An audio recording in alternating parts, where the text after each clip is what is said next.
Last క్లాస్తో మనకి unit 1లో chapter 1 complete అయిపోయింది. ఇది యూనిట్ 1లో చాప్టర్ 2. సో యూనిట్ 1లో చాప్టర్ 2 నేమ్ వచ్చి డైఎలక్ట్రిక్స్. సో డైఎలక్ట్రిక్స్ డెఫినేషన్ చూసినట్టయితే it is nothing but insulating material which contain very few free electrons to conduct current. So అక్కడ name itself డెఫినేషన్లోనే మనకు చాలా మీనింగ్ ఉంటుంది. సో కరెంట్ని కండక్ట్ చేయడానికి అంటే కరెంట్ ఫ్లో చేయడం కోసం చాలా చాలా వెరీ ఫ్యూ చాలా తక్కువ ఫ్రీ ఎలక్ట్రాన్స్ ఉంటాయి. సో ఆ మెటీరియల్స్ని మనం డైఎలక్ట్రిక్ మెటీరియల్స్ అని చెప్తాం. ఎగ్జాంపుల్గా తీసుకుంటే మైకా, గ్లాస్ ఇవన్నీ కూడా మనకి డైఎలక్ట్రిక్ మెటీరియల్స్కి బెస్ట్ ఎగ్జాంపుల్స్. అయితే ఈ డైఎలక్ట్రిక్స్ మనం కెపాసిటర్స్లో ఎక్కువ యూజ్ చేసుకుంటూ ఉంటాం. మనకి కెపాసిటర్ అంటే తెలుసు. సో ఇదొక పాజిటివ్ ప్లేట్, ఇదొక నెగిటివ్ ప్లేట్. ఓకే, సో ఈ కెపాసిటర్ మిడిల్లో వాడే మెటీరియల్స్ డైఎలక్ట్రిక్ మెటీరియల్స్. కెపాసిటర్కి మిడిల్లో యూజ్ చేసే మెటీరియల్సే డైఎలక్ట్రిక్ మెటీరియల్స్. సో ఈ డైఎలక్ట్రిక్ మెటీరియల్సే బట్ కానీ డైఎలక్ట్రిక్ మెటీరియల్స్ కండక్టర్స్లా వర్క్ చేయవు. ఎందుకని వెరీ ఫ్యూ ఫ్రీ ఎలక్ట్రాన్స్ ఉంటాయి. కరెంట్ ఫ్లో అవ్వాలంటే ఎక్కువ ఫ్రీ ఎలక్ట్రాన్స్ ఉండాలి, వెరీ హై ఫ్రీ ఎలక్ట్రాన్స్. కానీ ఇక్కడ మనకి కరెంట్ ఫ్లో అవ్వాలంటే వెరీ ఫ్యూ ఫ్రీ ఎలక్ట్రాన్స్ ఉన్నాయి. కాబట్టి డైఎలక్ట్రిక్ మెటీరియల్స్ నుంచి కరెంట్ అనేది ఫ్లో అవుతుంది.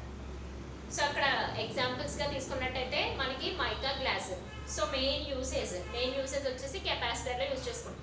కెపాసిటర్కి 2 ప్లేట్స్ ఉంటాయి, ఒకటి పాజిటివ్ ప్లేట్, ఒకటి negative plate. In the middle of these plates we have to place a dielectric. The dielectric material contains very few free electrons, so that's why the conduction of the current is less. Okay, so examples are mica and glass. So dielectrics లోనే రెండు రకాల dielectrics ఉంటాయి. ఒకటి polar dielectrics, రెండు non polar dielectrics. Polar dielectrics ఎలా ఉంటాయంటే polar dielectrics.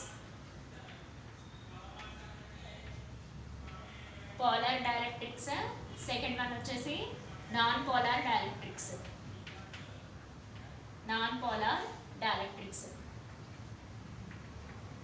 So polar dielectrics, non polar డైఎలక్ట్రిక్స్ని చూసే ముందు ఒక కాన్సెప్ట్ తెలుసుకోవాలి.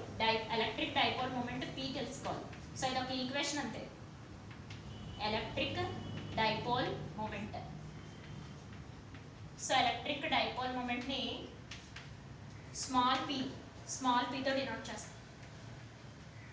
స్మాల్ లెటర్ P అని అర్థం. స్మాల్ p అంటే చిన్న p అని కాదు, స్మాల్ లెటర్ P అని అర్థం.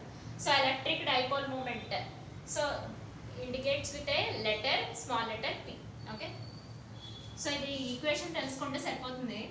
So P is nothing but Q into 2L. So ఇక్కడ ఇది పాజిటివ్ ఛార్జ్ Q, ఇక్కడ నెగిటివ్ ఛార్జ్ Q. ఈ రెండింటి మధ్య ఉన్న డిస్టెన్స్ 2L. ఓకే, సో ఇక్కడ ఒక పాజిటివ్ ఛార్జ్, ఒక negative charge with distance 2L అని ఉంటే దాన్ని ఎలక్ట్రిక్ డైపోల్ అని చెప్తాం. Electric dipole. So electric dipole అంటే ఒక పాజిటివ్ ఛార్జ్, ఒక negative charge separated by a distance 2L. So that is nothing but electric dipole. So ఇక్కడ ఇది పాజిటివ్ ఛార్జ్ ప్లస్ Q ఉంటే నెగిటివ్ ఛార్జ్ కూడా మైనస్ Q ఉండాలి.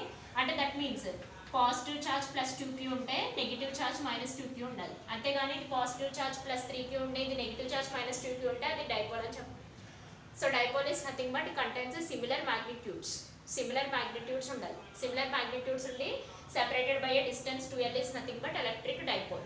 సో ఎలక్ట్రిక్ డైపోల్ మూమెంట్ని small letter Pతో డినోట్ చేస్తాం. P is nothing but equation Q into 2L.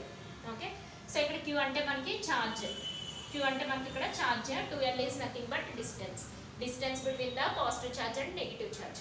So ఇక్కడ ఉన్న మ్యాగ్నిట్యూడ్స్ని ఈ లెంత్ 2Lతో మల్టిప్లై చేస్తే మనకు వచ్చే ఈక్వేషన్ మనకి electric dipole moment P. So P is nothing but Q into 2L. Okay, so electric dipoles అంటే మనకి ఒక పాజిటివ్ ఛార్జ్, ఒక negative charge separated by a distance 2L. That is nothing but electric dipole. If this charge contains a plus 2Q, that minus charge will also should contains a minus 2Q. Okay, so ఇది 2Q ఉండి ఇది 3Q ఉన్నట్టయితే అది electric dipole అని మనకు తెలుసు. This is the concept of a electric dipole moment. So next concept వచ్చి polar dielectrics, non polar dielectrics చూడాలి. సో పోలార్ డైఎలక్ట్రిక్స్లో dipole moment Q into 2L. Non polar డైఎలక్ట్రిక్స్లో కూడా dipole moment Q into 2L. దాంట్లో మార్పు ఏమీ ఉండదు. So polar dielectrics అన్న నాన్ పోలార్ డైఎలక్ట్రిక్స్ అన్న electric dipole moment formula వచ్చేసి P is equal to Q into 2L. Okay, dipole is nothing but similar magnitude separated by a distance 2L, that is nothing but electric dipole. Moment is nothing but the equation P is equal to Q into 2L. Okay, so polar dielectrics.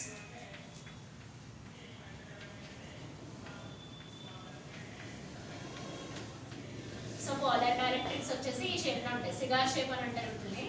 So cigar shape minus plus polar dielectrics. So non polar dielectrics వచ్చేసి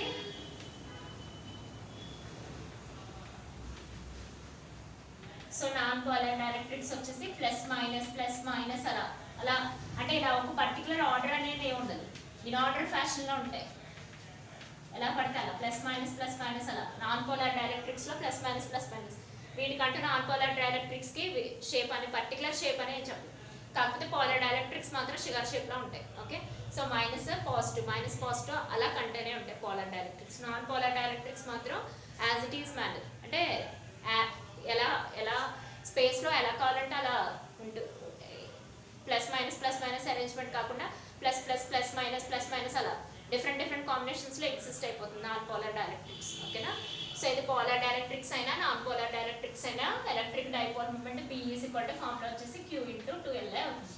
okay, ఇది మనకి positive 2Q ఉంటే ఖచ్చితంగా మనకి negative 2Q ఉండాలి. అలా కాకుండా ఇది పాజిటివ్ 2Q ఉండి ఇది మైనస్ 3Q ఉంటే దాన్ని డైపోల్ అని అంటాం.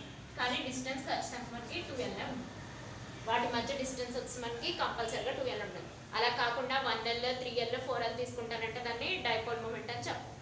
ఓకే, సో పోలార్ డైఎలక్ట్రిక్స్ అయినా నాన్ పోలార్ డైఎలక్ట్రిక్స్ అయినా డైపోల్ మూమెంట్ సేమ్.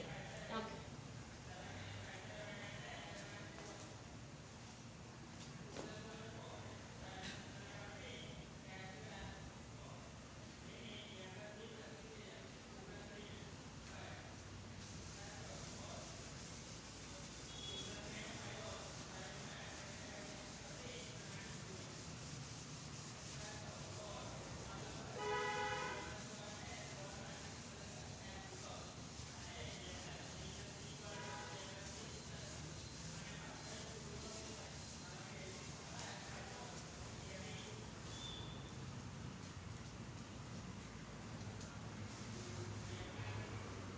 సో ఇప్పుడు non polar dielectrics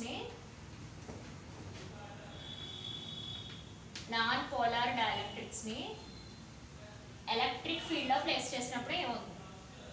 non polar dielectrics ని ఎలక్ట్రిక్ ఫీల్డ్ లో ప్లేస్ చేసినప్పుడు ఏం జరుగుతుంది? యాక్చువల్గా డైఎలక్ట్రిక్స్ అన్న ఇన్సులేటర్స్ అన్న సేమ్, కాకపోతే డైఎలక్ట్రిక్స్ కి ఇన్సులేటర్ కి డిఫరెన్స్ వచ్చేసి ఇన్సులేటర్స్ మనం ఎలక్ట్రిక్ ఫీల్డ్ అప్లై చేస్తే అది మనకి ఎలక్ట్రిక్ కరెంట్ ని ఫ్లో చేయదు, కానీ డైఎలక్ట్రిక్స్ అలా కాదు. మనం ఎప్పుడైతే ఎలక్ట్రిక్ ఫీల్డ్ అప్లై చేసామో అప్పుడు ఎలక్ట్రిక్ ఫీల్డ్ని స్టోర్ చేసుకుంటుంది, కానీ ఎలక్ట్రిక్ కరెంట్ని బయటికి మాత్రం ఇవ్వదు. ఎలక్ట్రిక్ ఫీల్డ్ని స్టోర్ చేసుకుంటుంది. సింపుల్గా చెప్పాలంటే insulator dielectric.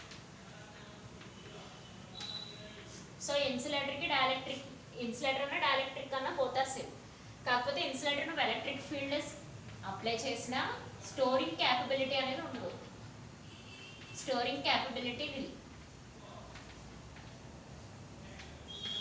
So storing capability నిల్. ఎప్పుడైతే మనం ఎలక్ట్రిక్ ఫీల్డ్ అప్లై చేసామో స్టోరింగ్ క్యాపబిలిటీ ఉంటుంది,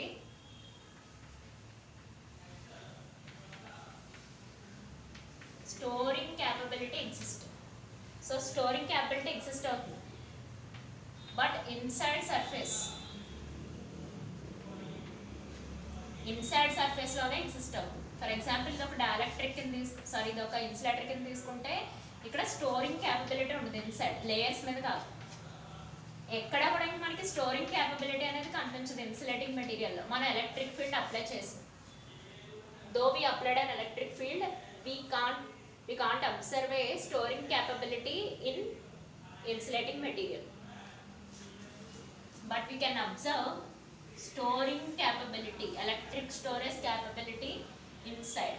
సో ఇక్కడ స్టోరింగ్ క్యాపబిలిటీని మనం అబ్జర్వ్ చేయొచ్చు ఎప్పుడు ఎలక్ట్రిక్ ఫీల్డ్ని అప్లై చేసినప్పుడు, కానీ సర్ఫేసెస్ మీద కాదు. సో ఇక్కడ సర్ఫేసెస్ మీద కాకుండా ఇన్సైడ్ లో మనం ఎలక్ట్రిక్ ఫీల్డ్ స్టోరింగ్ క్యాపబిలిటీని అప్లై చేయొచ్చు. అందుకు డైఎలక్ట్రిక్స్ ని వాడతాం. ఇక్కడ కెపాసిటర్స్ లో కెపాసిటర్ పాజిటివ్ ప్లేట్ కి నెగిటివ్ ప్లేట్ కి మధ్య డైఎలక్ట్రిక్ ప్లేస్ చేయడానికి మెయిన్ రీజన్ అదే. సో అక్కడ ఇన్సులేటర్ కూడా ప్లేస్ చేసుకోవచ్చు, కానీ డైఎలక్ట్రిక్స్ ఎందుకు ప్లేస్ చేస్తున్నావు అంటే ఎప్పుడైతే నువ్వు ఎలక్ట్రిక్ ఫీల్డ్ని అప్లై చేసావో అప్పుడు దీంట్లో స్టోరింగ్ క్యాపబిలిటీ ఉంటుంది. అంటే సర్ఫేస్ ఇన్సైడ్ లోపల సర్ఫేస్ ఇన్సైడ్లో మనకి స్టోరింగ్ క్యాపబిలిటీ ఉంటుంది, కానీ ఎడ్జెస్ మీద కాదు. సో ఎప్పుడైతే ఎడ్జెస్ మీద కాదో ఇక్కడ ఉన్న పాజిటివ్ ఛార్జెస్ ఇక్కడ ఉన్న నెగిటివ్ ఛార్జెస్కి అట్రాక్ట్ అవుతాయి ఈజీగా. అలా కాకుండా ఈ సర్ఫేసెస్ మీద కూడా మనకి ఈ ఎడ్జెస్ మీద కూడా మనకి స్టోరింగ్ క్యాపబిలిటీ వస్తే మళ్ళీ ఇక్కడ నుంచి ఇక్కడ మిక్సింగ్ అయిపోతా రకరకాల ఇష్యూస్ అనేవి ఫామ్ అయిపోతాయి. సో అందుకని కెపాసిటర్లో కంపల్సరిగా ఇన్సులేటర్ ప్లేస్లో డైఎలక్ట్రిక్ పెట్టడానికి మెయిన్ రీజన్ అది. సో డైఎలక్ట్రిక్ని ఎప్పుడైతే ఎలక్ట్రిక్ ఫీల్డ్ అప్లై చేసామో ఖచ్చితంగా స్టోరింగ్ క్యాపబిలిటీ ఉంటుంది, ఇన్సైడ్ ఉంటుంది. ఎడ్జెస్ మీద కానీ అవుటర్ సర్ఫేస్ మీద కానీ అలాంటి స్టోరింగ్ క్యాపబిలిటీ మనం అబ్జర్వ్ చేయం. ఓన్లీ ఇన్సైడ్ సర్ఫేస్లోనే ఎలక్ట్రిక్ ఫీల్డ్ స్టోరింగ్ క్యాపబిలిటీ ఉంటుంది. ఎడ్జెస్ మీద కంపల్సరిగా గుర్తుపెట్టుకోవాల్సిన విషయం, ఎడ్జెస్ మీద కానీ అవుట్ సైడ్ కానీ ఏ ఎలక్ట్రిక్ ఫీల్డ్ స్టోరింగ్ క్యాపబిలిటీ ఉండదు. సో అదే ఇన్సులేటర్కి డైఎలక్ట్రిక్స్కి మెయిన్ డిఫరెన్స్.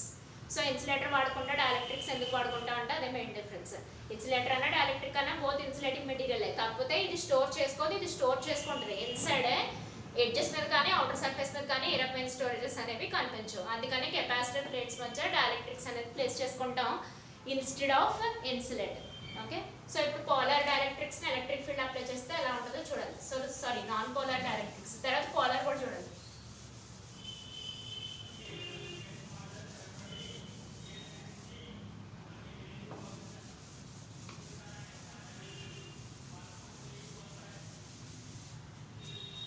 సో ఇక్కడ పోలార్ డైఎలక్ట్రిక్స్లో మనం ఎలక్ట్రిక్ ఫీల్డ్ అప్లై చేసినప్పుడు first without electric field concept చూస్తే మనకి డిఫరెన్స్ అనేది తెలుస్తుంది. వితౌట్ ఎలక్ట్రిక్ ఫీల్డ్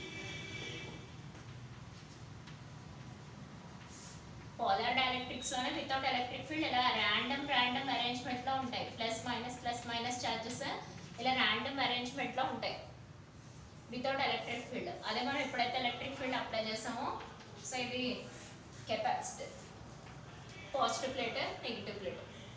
సో ఎప్పుడైతే మనం ఎలక్ట్రిక్ ఫీల్డ్ అప్లై చేసామో కెపాసిటర్ పాజిటివ్ ప్లేట్ల అరేంజ్మెంట్ ఎలా ఉంటుంది, నెగిటివ్ ప్లేట్ల అరేంజ్మెంట్ ఎలా ఉంటుందో చూద్దాం. సో అప్పుడు ఇక్కడ డైఎలక్ట్రిక్స్ తీసుకుంటాం.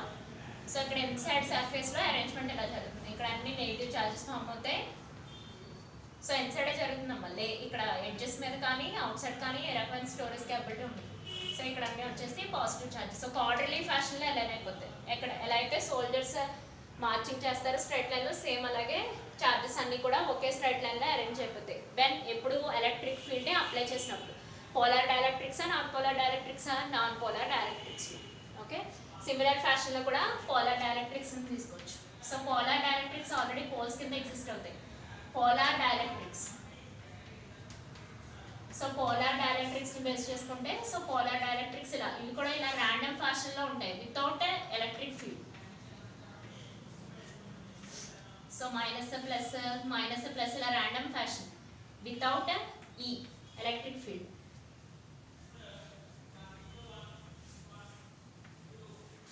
మైనస్ ప్లస్ ఇలా. సో ఎప్పుడైతే మనం ఎలక్ట్రిక్ ఫీల్డ్ అప్లై చేసామో అవన్నీ ఇలా ఆర్డర్లీ ఫ్యాషన్లోకి వచ్చేస్తాయి. సో ఇలా ఆర్డర్లీ ఫ్యాషన్లో ఫామ్ చేస్తాయి. సో ఇక్కడ కింద కూడా ఉన్నట్టయితే ఇవి కూడా ఆర్డర్లీ ఫ్యాషన్లోకి ఇలా కింద కూడా ఫామ్ అవుతాయి. ఒక స్ట్రైట్ లైన్ ఆర్డర్లీ ఫ్యాషన్లో ఫామ్ అవుతాయి అనమాట.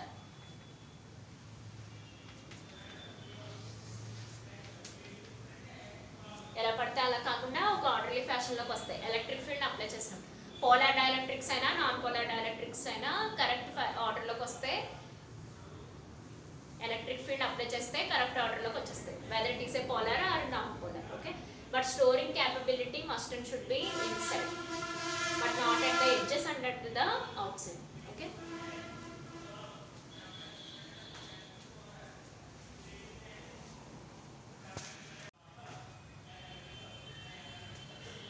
డైఎలక్ట్రిక్స్ కాన్సెప్ట్ కి సంబంధించి కొన్ని ఇంపార్టెంట్ ఫార్ములాస్ ఒకసారి చూడండి.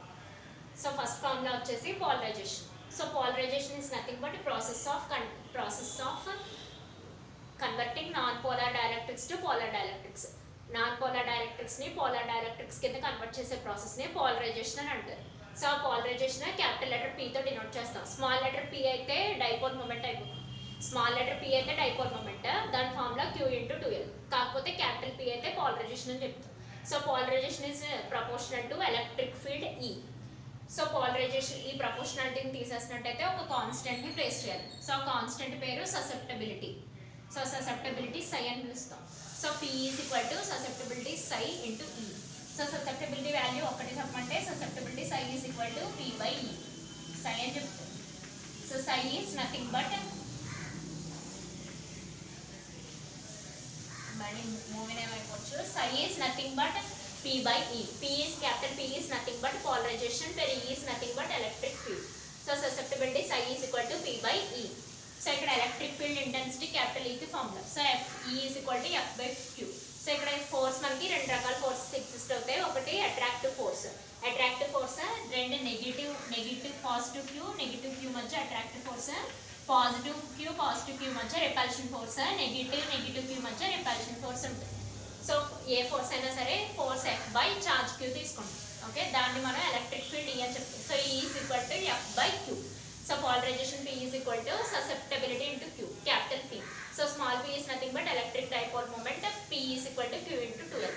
సో ఇక్కడ వచ్చేసి electric displacement capital D. So capital D is equal to formula epsilon into E. Epsilon pronunciation చేయాలి. Epsilon into E, very E is nothing but electric field. So epsilon ఇలా కూడా రాసుకోవచ్చు, K into epsilon naught into E. K into epsilon naught into E. So ఇది epsilon pronunciation, ఇది epsilon naught into E. So డీని అలా కాకుండా ఇంకో ఫార్ములాని రాసుకోవచ్చు. ఇది ఫస్ట్ ఫార్ములా అయితే second formula. So D is equal to charge Q by A. A is nothing but area, Q is nothing but charge. So ఇక్కడ ఎప్సిలాన్ ఏమని పిలవాలి, permittivity of the medium. So epsilon naught is nothing but permittivity of the free space. Okay, so ఇవన్నీ కూడా dielectrics కి సంబంధించిన important formulas. ఇది polarisation P, next electric field E, next electric displacement D.